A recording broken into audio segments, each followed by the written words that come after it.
Halo guys, anda bersama saya dalam rancangan Santuy Geografi KSSM SPM episod 18.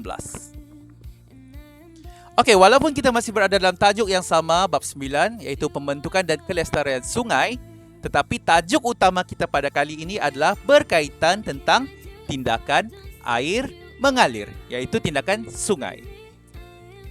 Okey, apakah fokus kita dalam episod yang ke-18? Ada satu, iaitu murid akan dapat menyatakan 3 jenis tindakan air sungai. Okey, kalau kita perhatikan dalam rajah dalam slide ini, okey, dalam episod yang lepas murid sudah mempelajari tentang 3 peringkat aliran sungai, iaitu di peringkat hulu, di peringkat tengah dan juga di peringkat hilir. Okey, dalam tajuk ini kita hanya berfokus kepada proses hakisan, proses pengangkutan dan juga proses pemendapan, yang mana hakisan, pengangkutan dan pemendapan ini merujuk kepada tindakan air sungai.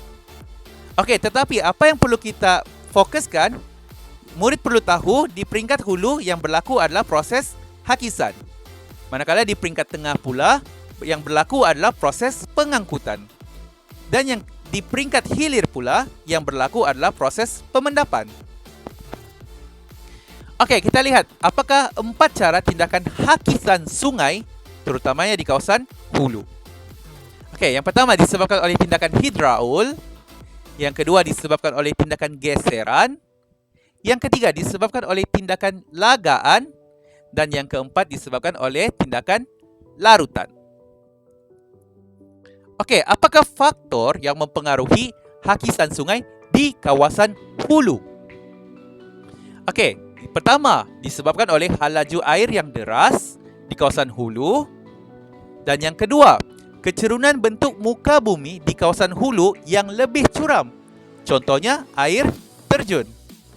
Jadi, apabila bentuk muka bumi hulu yang lebih curam, ia akan menyebabkan hal laju air menjadi laju dan juga deras.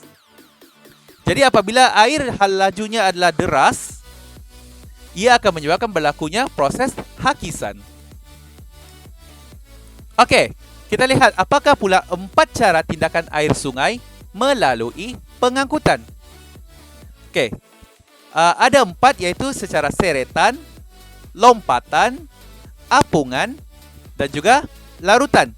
Cara tindakan air sungai pengangkutan ini adalah berbeza-beza bergantung kepada saiz dan juga bentuk sedimen ataupun batuan ataupun kayu ataupun daun. Okey?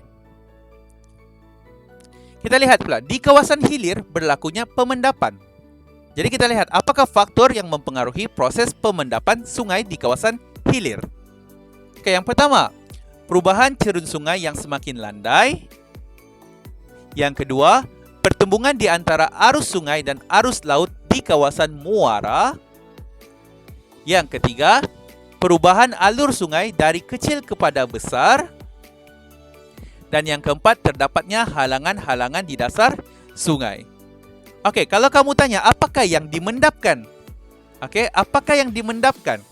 Jadi, benda yang dimendapkan itu adalah batuan, sedimen, kayu, daun dan apa-apa jua yang dibawa oleh air sungai daripada kawasan hulu ke hilir.